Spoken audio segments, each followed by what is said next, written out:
gentlemen, this is Jeff Rains coming to you again with Foundation of Civilization.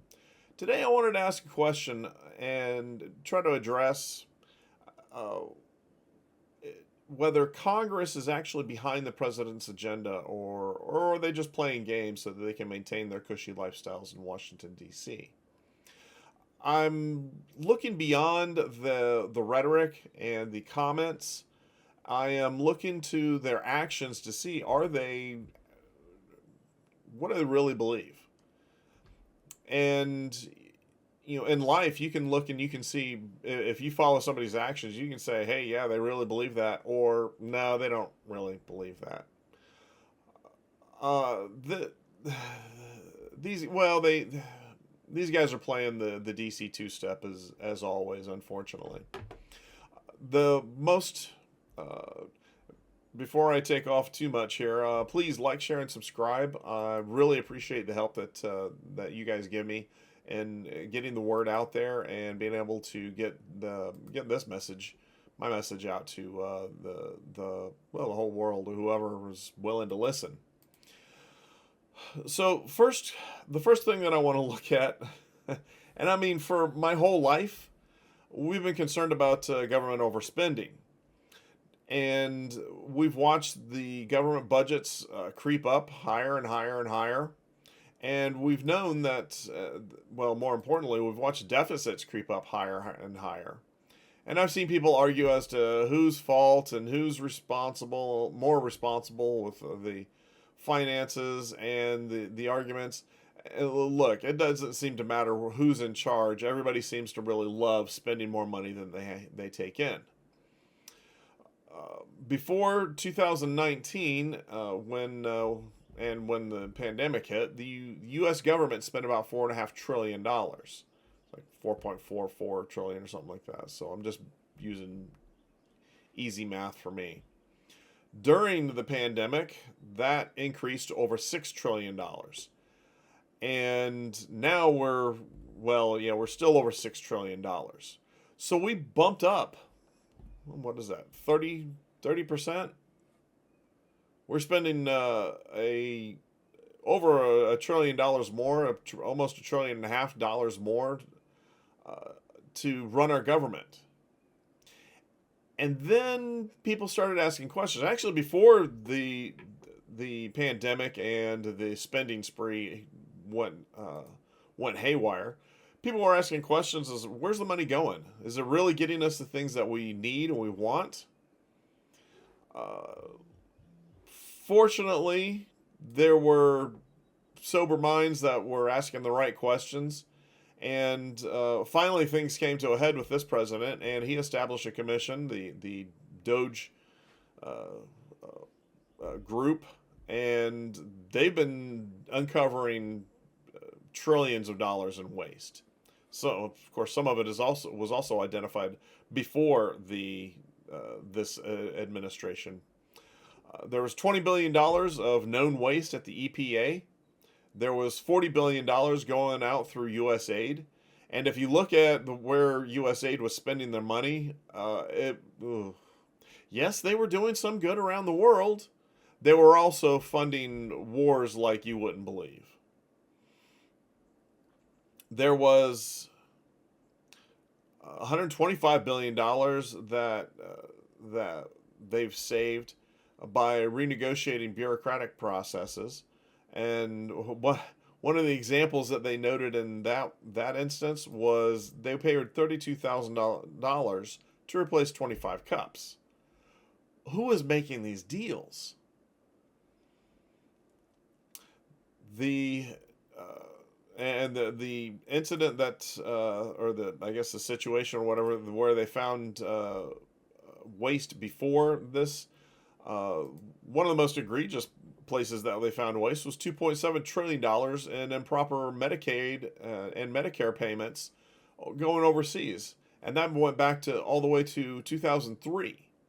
That was found by the Government Accountability Office. The trouble was nothing was done. And the reason why the president's DOGE committee was able to find this stuff is because they went into the payment programs.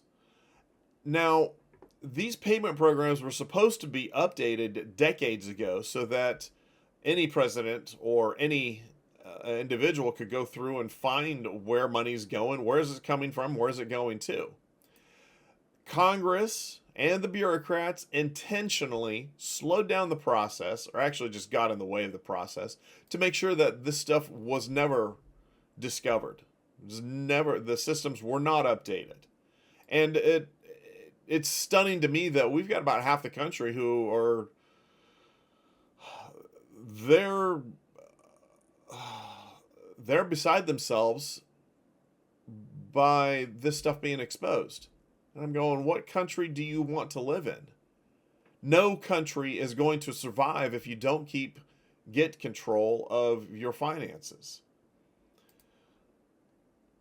So after all of this discovery of all the fraudulent payments going out, and some of the stuff it was outright theft. It was being laundered into NGOs who are supposed to do good around the world, but after it goes through a couple of steps, they don't know what happened to it. And we've got NGOs who the chairmans were making some ridiculous amount of money, $300,000. But what has Congress done to alleviate this problem? What have they done to say, hey, you know what, we need to make this stop? Well, they took time. They took their time. They took time off, went home, played around, came back, and they said, we don't have time now. We're going to have to pass the budgets that we've been putting forward in the past. Well, those are the budgets that were put together under previous administrations and under different pretexts. They've done absolutely nothing to save any money for the American people. They just said, hey, let's just keep taxing them until they die. They passed the bloated $7 trillion budget again. Well, I guess it's about a $6.5 trillion budget. It's absolutely stunning to watch these people work. There's some alterations to it, but overall, in the end, we end up with a slight increase in government spending. So DOGE identifies billions in fraud, waste, and abuse, and the GOP-led Congress and Senate refused to give up the ability to tax its citizens. What about some of the other challenges that are going on? Free speech. The UK government, in fact, it was, I believe it was the chief police officer in London, claimed that they were going to arrest Americans that make comments on social media that they don't appreciate. The UK government uses the excuses that they're keeping people from inciting violence to limit their free speech. And some arrests were for silently praying in front of abortion clinics. Somebody has a conviction, believes that that abortions are wrong, and they're standing in front of the clinic quietly, not harassing anybody, and they end up arrested.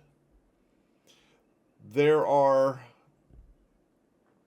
quite a few estimates, but I've seen numbers as high as 5,000 arrests that have been made in the United Kingdom over free speech.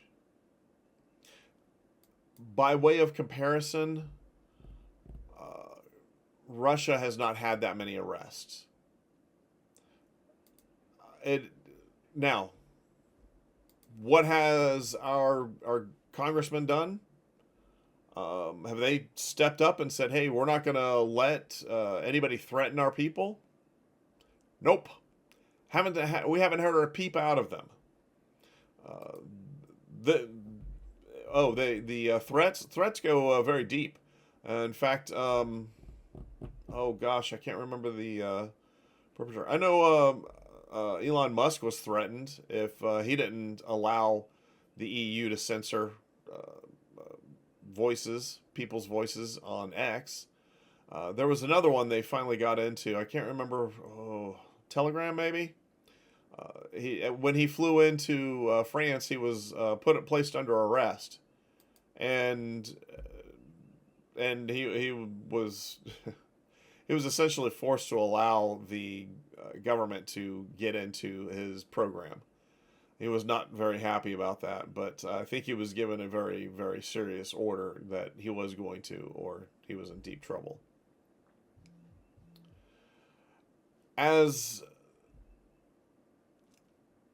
the president moves to realign offices and bureaucracies, or even remove illegal criminal aliens, judges have decided that they're the final arbiter of U.S. policy and law enforcement. Has Congress decided to counter the judges for exceeding their authority? There are 94 courts, district courts in the United States, and 677 judges on those courts. Any one of those judges can decide that for themselves that they don't like something that a president is doing, and just stand in the way or issue some kind of order to allegedly to stop the administration from doing its work. Is that really how we want to run things? For any president, we want one of these 677 people to say, I really just don't like the way things are going. I'm going to step up and say, no, you can't do that. Now, what can Congress do? Well, these district courts are put together to help the Supreme Court. I hear cries of impeachment, but that's highly unlikely because you would need 2/3 vote in the Senate, and the GOP is not likely to get that. These district courts, like I said, are supposed to help the Supreme Court and set up through Congress. Congress could easily redistrict the courts or eliminate them altogether. Instead, they do nothing, and they allow 677 district courts judges to dictate policy for the whole country. Congress continues to play their games and hide behind procedure and decorum and ensure nothing really changes in Washington, D.C., especially the gravy train. It is the same old game, but people are getting wise to it, and they're tired of their inaction. Politicians think we aren't paying attention, but many people are. I hope that you guys are recognizing what's going on and recognizing what you can do. First thing we have to do, we got to quit allowing politicians to make excuses for us, and we've got to get them moved out and get the right people moved in. It's not time for excuses. We are at a critical phase in our country.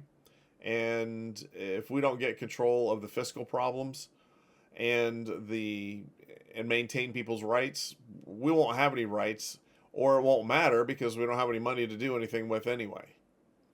I hope that this has been informative for you, and I hope that you will like it, share it, even comment on it. I appreciate that. Much love to everybody, and I hope that you're doing well and preparing for the future challenges that everyone is facing. Thanks again. This is Jeff Rains.